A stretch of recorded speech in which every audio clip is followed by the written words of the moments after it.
efectivamente por esta denuncia. A ver, ¿cuáles son las opciones, Nico? Bueno, las opciones son dos, Luis. Falta de mérito. O la imputa, no, en este caso, o manda al archivo, es decir, que desestima la denuncia. Esas son las dos opciones. Pero se agrega a esto, Luis, otra complicación.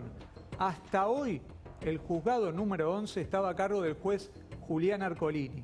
A partir de mañana a la mañana se hace cargo Sebastián Casanello de ese juzgado. Por lo tanto, el fiscal Picardi, si decide imputar a Cristina, va a ser investigada Cristina por Picardi y por el juez Sebastián Casanello. Esa va a ser la dupla que se conforma a partir de mañana. A ver, es una apreciación un poco apresurada decir que el juez Sebastián Casanello quizá tiene una perspectiva sobre los acusados del kirchnerismo distinta a la que tienen otros jueces. Estoy pensando en la ruta de dinero K, en la que Cristina terminó, entiendo que apartada de la causa, y estoy pensando en Picardi, un fiscal que se lo considera cercano al kirchnerismo. No sé si soy apresurado porque no estoy en el minuto a minuto de Comodoro Pi en este momento.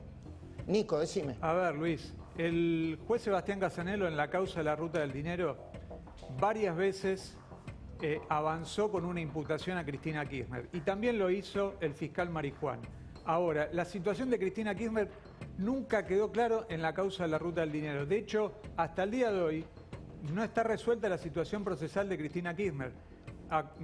Acordémonos que Lázaro Báez fue condenado junto a un montón de personas por esa causa y pero nunca la única... exactamente, y nunca se resolvió. ¿Y cuál es el estado procesal? ¿No está claro en esa causa de Cristina? No. Está con falta de mérito y esto fue discutido varias veces entre la Cámara, el juez y el fiscal y seguimos en esa situación hace varios años.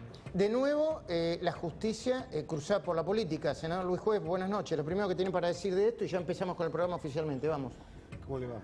Bueno, el kirchnerismo tuvo a un centímetro de colonizar absolutamente la justicia federal. O sea, esto no debería sorprendernos de encontrar fiscales y jueces que tienen un nivel de proclividad para mirar para otro lado cuando se trata de un imputado o un acusado oriundo del kirchnerismo. Esta es una realidad, lo hemos vivido en el Senado. Los tipos tuvieron a centímetros de colonizar la justicia. Es una obsesión que tuvo históricamente Cristina Kirchner y el kirchnerismo, particularmente en la justicia federal. Así que hay que seguirle el rastro a cada uno de los fiscales y a los jueces, medidas procesales que deberían tomarse siempre por la salud, inclusive del propio imputado. Hay que resolver las causas, eso que si duda, si lo imputa o no lo imputa, es una duda que no debería existir en ningún fiscal, imputarlo para que se pueda defender y pueda acompañar la prueba, y si es mentira la denuncia, desestimarla, y si hay ciertos elementos de prueba, poder terminar acusando. Pero bueno, es muy difícil cuando hay una prevalencia de criterios políticos por encima de los jurídicos, ¿no? Ya lo voy a sumar a Alfredo Leuco, por supuesto. Alfredo, buenas noches, gracias por estar acá. Bueno. Pero el Congreso tiene una gran oportunidad de aprobar la ficha limpia modificada, entiendo, porque también entiendo que esa ficha limpia modificada, corríjame, senador, implicaría que probablemente Cristina, quien tiene una condena firme en la causa vialidad, no pueda ser habilitada para ser candidata. ¿Es así? Yo soy muy precavido, extremadamente precavido. El tema del Senado es una jungla totalmente distinta a diputados, un lugar extremadamente colonizado por el kirchnerismo. ¿Una jungla? Sí. Hay senadores que son de Cristina y no de los gobernadores. Esto también hay que ponerlo arriba de la mesa. Cristina ha trabajado fuerte en el tema del Senado de la Nación y particularmente este tema. Nosotros podemos decir que Cristina es una candidata que en el 2011 no le gana a nadie. Pero para el kirchnerismo es su emblema, su figura, lo más competitivo que tienen una historia de victimización en materia de proscripción, así que ese tema de ficha limpia va a ser un debate extremadamente complejo que me atrevo a decirle ya sin tener ni siquiera haber empezado la discusión en la comisión, ¿no? ¿Alfredo? Fíjate, Luis, cómo están absolutamente vinculados todos los temas desde que empezaste el programa. El tema de Mónica Cuñarro, el tema del fiscal Franco Picardi, el juez Tortuga Casanello, como lo había bautizado Jorge Lanata, y lo que está diciendo el propio senador Luis Juez, cómo ha trabajado Cristina, tanto en la justicia como en los senadores, ¿cuál es el objetivo? La impunidad de Fernando Espinosa, la impunidad de Cristina Fernández de Kirchner y todos los delincuentes que llenaron 16 años de gobierno de kirchnerirato. Ahora, está también la diputada Orozco, tiene una gran oportunidad, la Libertad Avanza, el PRO, todos los que estén a favor de ficha limpia, de hacer lo que se tenga que hacer, ¿no? No importa el nombre y el apellido. Eso es lo que pienso yo, por lo menos. Buenas noches. Buenas noches. No, por supuesto, claro que es así. Y lamento que por ahí la mirada simplista crean que esto es un proyecto solamente para, o en contra, o pensando en la doblemente condenada Cristina Fernández de Kirchner. La batalla cultural que se está dando desde que está el presidente Javier Milei va mucho más allá. Entonces, no tengo dudas que va a ser un arduo debate, que va a dar que hablar, claro que sí, que va a haber un núcleo duro, como el de UP, por ejemplo, que se van a oponer a todo, pero no tengo dudas de que hay muchos espacios dialoguistas que entienden de qué es el pedido de la gente. Esto no es un capricho del presidente, no es un capricho de la Libertad Avanza. Hay una presión social muy fuerte y lo hemos podido vivir y padecer, sobre todo, luego de la última sesión, de qué es lo que la gente quiere. Así que hay muchas expectativas y creo que mañana vamos a tener buenas noticias, no en contra de Cristina Fernández de Kirchner, sino en cuidado de la institucionalidad, de la calidad institucional que tanto le debemos a los argentinos. Lilia, ¿ustedes quieren que compita Cristina Kirchner en la provincia de Buenos Aires o prefieren que no compita? La verdad, me da igual, o sea, si por ley puede competir, que compita. Ahora, no debería, porque si un taxista tiene que tener ficha limpia para poder tener un registro para ser taxista, para tener la licencia, creo que un político debería tener ficha limpia para poder ser candidato. Ahora, como bien dijo Emilia, o como ya han dicho previamente, durante 16 años hubo tanta impunidad en el país que yo lo he visto, por ejemplo, ayer lo acabo de experimentar en Moreno. La gente, bueno. Por suerte, bueno, ayer estuve en Moreno. ¿Hay imágenes, por favor, chicos? Cualquier cosa. Yo tengo imágenes de la persona que fue aparentemente de parte de la municipalidad a desmadrar la marcha donde estaba la mamá de Luca. La madre de Luca dijo, voy a hablar una sola vez, estaba hablando de un testimonio... Es el chico claro. asesinado. Es el chico asesinado por intentar defender a un compañero que trabajaba en el Rappi y ayer hubo una marcha. A un vendedor ambulante. Si es la segunda marcha que se hace, yo fui a cuidar y de pronto... ¿Cómo cuidar? A ver que esté todo bien, porque hubo quienes dijeron que yo fui a caranchear. No, yo fui a cuidar, ¿sabes por qué? Porque me enteré que la familia y los repartidores habían sido apretados, amenazados para que no marcharan. Entonces, ¿yo qué hice? Bueno, listo, voy a asegurarme de que no lo jodan. ¿Y con qué me encuentro? Con que hay una persona que aparentemente es una empleada municipal, o por lo menos militante kirchnerista, que fue a decirle a la madre de Lucas, tu hijo no es ningún héroe, a tu hijo lo mataron como un perro. Se lo dijo en la cara. Perdón, con toda ¿Cómo? Tu hijo no es ningún ¿Y héroe. ¿Quién fue el que hizo eso? Aparentemente señora. una empleada municipal. Sí, yo no pude investigar quién es, pero hicimos una denuncia en la policía con un abogado de la Púrpura, que es de nuestra agrupación, que nos acompañó pro bono. Fuimos a la policía, yo metí la denuncia para que esa mujer no se pueda acercar a la familia de Lucas, porque ¿qué ocasionaron? Muchísima rabia. Y claro, hubo mujeres que saltaron y la quisieron sacar a empujones porque estaba metida molestando, diciéndoles barbaridades a los familiares, que es lo que buscaba, que hubiera violencia, y después de eso, claro, la marcha medio como que suspendió. Fue a donde habían dejado las velas junto a la foto de Lucas, frente a la municipalidad, a pegar su cartel antifascista. ¿Entendés lo que te digo? Sí, sí. Entonces, ¿qué pasa?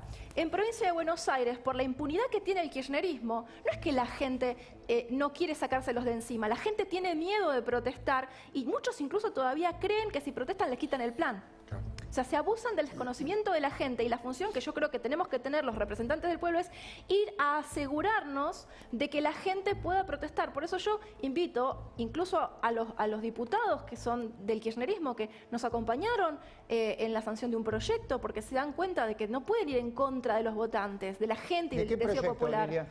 Bueno, reiterancia. El proyecto de reiterancia. Exactamente, que nos acompañaron, que vengan y que vayan a ver lo que la gente quiere en la calle, porque están fallando del municipio, están fallando de la provincia, entonces Nación, los diputados podemos ir a escuchar y ver, y cuando vean lo que la gente les dice en la calle, porque lejos de lo que quisieron decir de que a mí me echaron, no, la gente me agradeció haber ido, porque tienen que poder sentirse libres de manifestarse cuando sea necesario. ¿Qué deuda tiene la política con esto, no, Alfredo, senador? ¿No? Es terrible, vos sabés que me parece que este tema específico, todos los temas de inseguridad, pero el caso del asesinato de Lucas Aguilar es casi la expresión más brutal de la peor herencia del kirchnerismo, porque un pibe laburante que se gana el mango repartiendo, que tiene una actitud solidaria, heroica, de ir a ayudar a otro trabajador, a otra persona, es asesinado impunemente a puñalada. Me parece que representa lo peor que el kirchnerismo instaló en la provincia de Buenos Aires y además como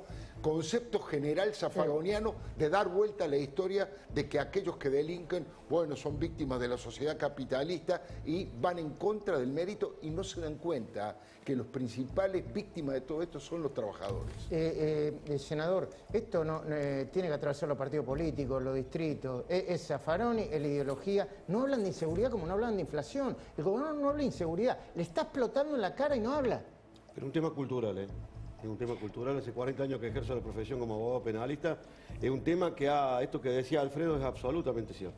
Los tipos han establecido una vara horrible, que hay un concepto básico, el que sale con una pistola a delinquir, no importa si es radical, claro, peronista, libertario o un delincuente. No importa, claro. Si vos no tenés claro que es un delincuente... Primero es un delincuente y después será una víctima. Pero ahora si después querés terminar diciendo y conjeturando que ese tipo es un delincuente porque el Estado no le brindó la necesidad y no lo asiste, entonces terminás en un lugar, en un barro inmundo donde ha sido contaminada claramente esta cuestión y tenés que andar haciendo malabares con procedimientos legales para que los fiscales actúen como tienen que actuar. Este es un problema cultural que tiene la Argentina y particularmente en la etapa del kirchnerismo. Los tipos han logrado instalar una idea que si un delincuente está en esa condición es porque la sociedad lo llevó a ese lugar de delinquir.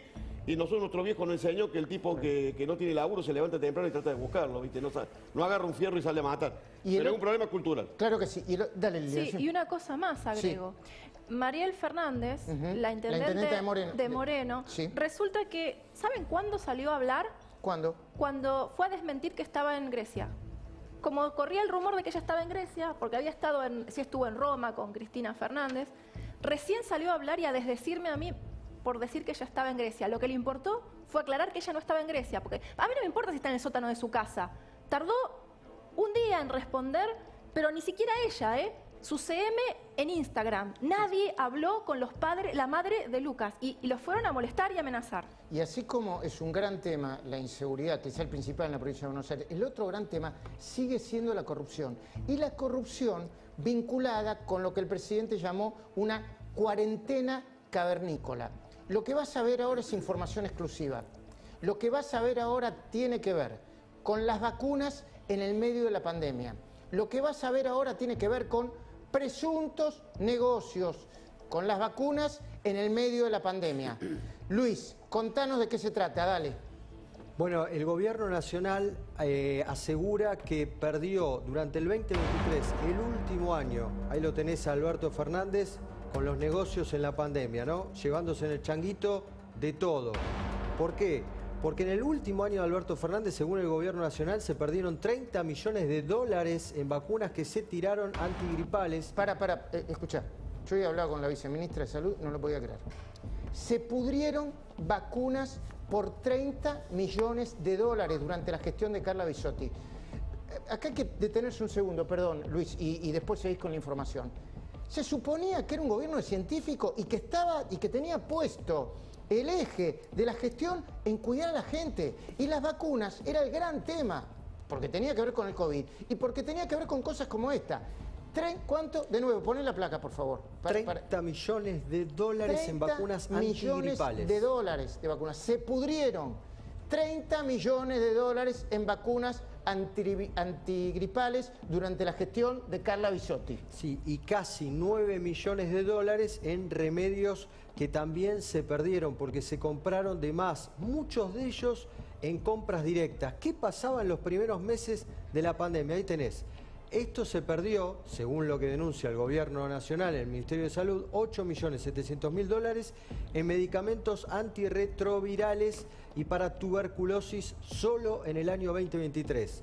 Ahora bien, hay varias causas judiciales que están investigando los famosos contratos de las vacunas. Yo hablé con los denunciantes, que son varios ciudadanos que no pudieron tener sus vacunas, y dicen las causas están recontra planchadas. Duermen en Comodoro Pi, las tenía un juez, Casanelo, después pasó al hijo, están ahí, en stand-by. Ahora, mientras tanto, repasamos porque el gobierno va a controlar y va a ver cómo se gastaba la plata en el Ministerio de la Salud. Escuchen esto porque son datos impresionantes, compartámoslo. Dale, Luis. Bueno, lo primero que hay que decir, compraban todo directamente. ¿Y eso qué te lleva a comprar directamente y no licitar? Bueno, que puede haber sobreprecios, direccionamiento, amiguismo, Fíjate, por ejemplo, que no solo se compró directamente lo que tenía que ver con el COVID, se compró directamente todo. Cualquier cosa que tuviera que ver con la salud. Todo. No había emergencia sanitaria solo por el COVID, sino por cualquier producto que tuviese que ver con la salud. Dale. Mirá, alguno de los resúmenes. El 92% de las compras, esto fue un trabajo que hizo en su momento FOPEA, en 14 provincias de la Argentina compraron en el 2020 de forma directa. Buenos Aires, la provincia gobernada por el kirchnerismo, compró ambulancias con precios superiores al resto de las provincias. Las ambulancias más caras las compró Axel. Santa Cruz compró el alcohol en gel más caro de toda la Argentina, 400 pesos, hay que calcular 400 pesos del 2020 por litro. Formosa, Tucumán y Santiago del Estero nunca publicaron cómo compraban medicamentos, ni barbijos, ni respiradores. Chaco compró los barbijos más caros del 2020, 1.950 pesos cada uno. Gestión Capitanich, ¿no? Sí, 1.950 pesos, yo te digo, se conseguía en el 2020 un barbijo a 900 pesos. Y lo compró Chaco a 2.000 mangos. 2.000 mangos, Se conseguía 900 pesos y Chaco pagó por cada barbijo 2.000 mangos. Pero mirá, porque empezamos a repasar. Primero pasa algo insólito. Pará, esto, lo que pasa es que nosotros estamos acostumbrados, pasa un tema, no pasa el otro. Esto es un escándalo, esto es un escándalo. Muchos usaron la pandemia, muchos han trabajado bien, viste, nosotros nos cansamos de aplaudir a médicos. Ahora, muchos usaron la pandemia como un negocio y como un negociado, porque el Estado era más bobo que nunca. Había emergencia, entonces compraban sin licitación, de manera directa, y pagaban cualquier cosa. Dale, Luis. Mirá, algo que es insólito e increíble. Vos te metés en el sitio de comprar y cada compra, esto por eso fue un trabajo artesanal, cada compra te direcciona a otro lado. Está mal cargado todas las compras del Ministerio de Salud. El gobierno supongo que lo sabrá. Mirá esto, hormonas de crecimiento. ¿Cómo se compró? De forma directa. 1.750 hormonas en el 2020, esto fue en noviembre del 2021, o sea, todavía estábamos en medio de la cuarentena. 1.750 hormonas de crecimiento directo, lo compraron directamente, ahí tenés el documento, bueno, ahí lo tenés, hormonas medicinales, 75 millones de pesos, como no alcanzó, después, como era compra directa, direccionan otros 26 millones de pesos más y terminan en 100 millones de pesos. Fíjate otra compra más. Pusimos algunos ejemplos. Fueron el 90%. O sea, todas las que encontramos eran compras directas. 2 de diciembre. Kits de cuna, Moisés y Sueño Seguro se llamó. Sueño Seguro. 277 millones de pesos. Lo único que se encuentra de referencia era la tapa de página 12 diciendo volvió el plan Cunita. Lo festejaban. Era todo mentira lo que decía el periodismo militante contra nosotros. Volvemos con el plan Cunita. ¿Lo hicieron? ¿De qué manera? Compra directa. La excusa era la pandemia. Qué escándalo. ¿Querés otro más, Luis? Por favor. Mirá, vamos con la siguiente. 4 de febrero del 2022. Jeringas para el COVID. 32 millones de jeringas. Compra directa. ¿No se podía licitar? No. Compra directa. O sea, el Estado dice a cuánto comprar y viene alguien que tiene la información de primer nivel y oferta por ese mismo precio que te dice el Estado. Ahora, vos te das cuenta, Noli, tenés más información sobre eso. Ya con esto es un gran escándalo, solamente con esto. Espero que empiece con las auditorías y espero también que los funcionarios de este gobierno hagan las denuncias correspondientes. A ver, Alfredo, en el peor momento del mundo y de la Argentina, estos tipos hacían negocito con los barbijos, con la vacuna, etcétera, etcétera. Sí, un nivel de... Iba a decir una mala palabra, pero digo, un nivel de degradación institucional y humana, porque esto tiene que ver hasta con la ética personal.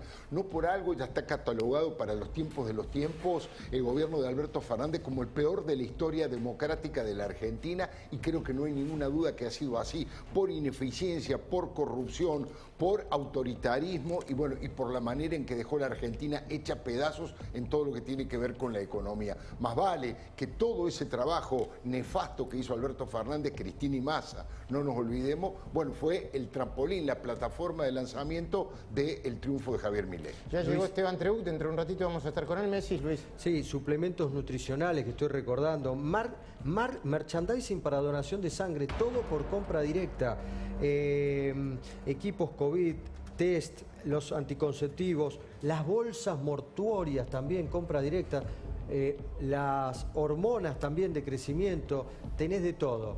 Pero ¿sabés qué también aparecía en el listado que encontramos? ¿Qué cosa? Bueno, el contrato con Héctor Martínez Sosa también fue de compra directa en el Ministerio de Salud. El escándalo de los seguros. Claro, eso se adquiere durante la pandemia. Nico Pizzi me va a acompañar acá. A ver. Uno de los ministerios que hacen la compra directa de ese contrato es el Ministerio de Salud. O sea, seguro, pero que vinculado con el tema de la salud, ¿cómo es? ¿Cómo sería, Luis? ¿Cómo sería, Nico Pizzi? Claro, Luis, cada ministerio decidía cuál era el broker que contrataba.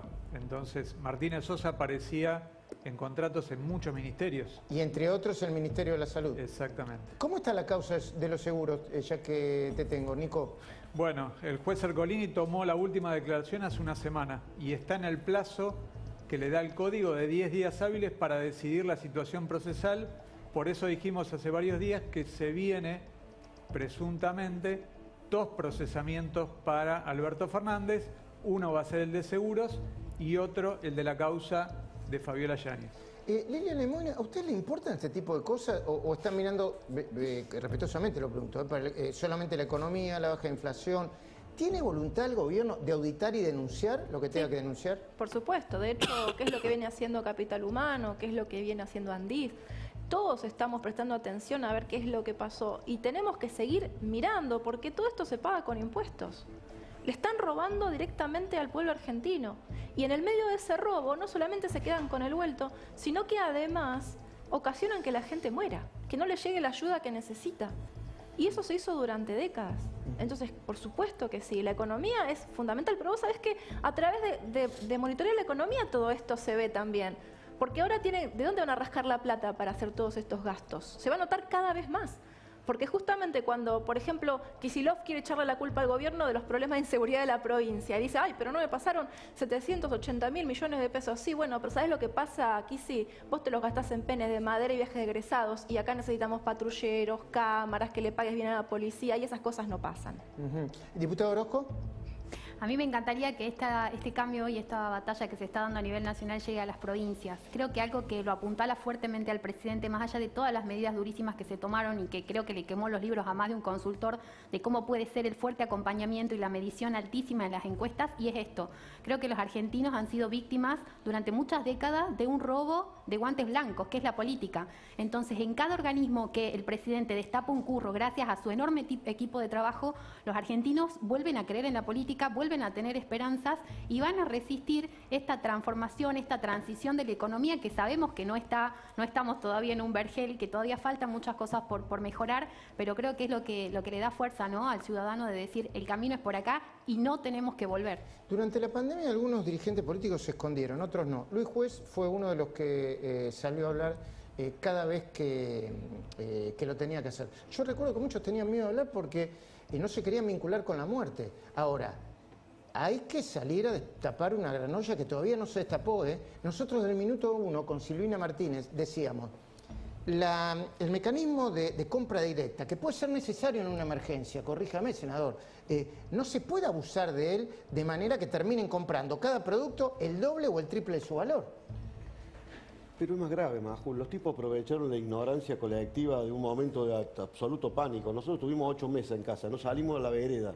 Tenemos una hija con parálisis cerebral que sabíamos que si la entubaban se moría. Vos dirás, son unos ignorantes. Bueno, pero es lo que veíamos en la televisión, un montón de médicos que te decían. Los tipos aprovecharon la ignorancia, el miedo, el temor para tener una práctica que se extendió a lo largo y a lo ancho en la Argentina. Porque este modelo de compra directa, este modelo de vacunados VIP, este modelo de corrupción que hoy la estamos viendo y nos espanta, lo hicieron con el dolor de la gente. Nosotros no salíamos de casa porque teníamos miedo. La gente tenía miedo. Ahora los tipos sabían y bajaban esa directiva a los gobernadores. Compren de manera directa porque en esta etapa... Entonces vos te estás dando cuenta el nivel de utilización, cómo el pueblo fue sometido de una manera horrible, bueno, es que, para hacer negocios estos miserables. Bueno, entonces por eso digo, un fiscal no puede demorar para investigar estas cosas, porque con el miedo colectivo se enriquecieron un puñado de tipos a costilla del dolor, del sufrimiento, de la muerte de muchos argentinos. Entonces digo, debería la justicia actuar con un nivel de celeridad, porque estos tipos, los políticos, los tipos roban siempre. Ahora, que roben aprovechando el dolor de un momento de una sociedad donde está con la desinformación, donde aparece una cosa como esta, Bueno, la verdad que merecerían que la justicia le cayera con todo el peso, porque la verdad esto que dice la diputada es absolutamente cierto. Este modelo de adquisición, de compra directa, de despilfarro del dinero público aprovechando la pandemia se extendió a lo largo y a lo ancho, te diré, de casi todos los ministerios de salud de la República Argentina. ¿Y saben qué?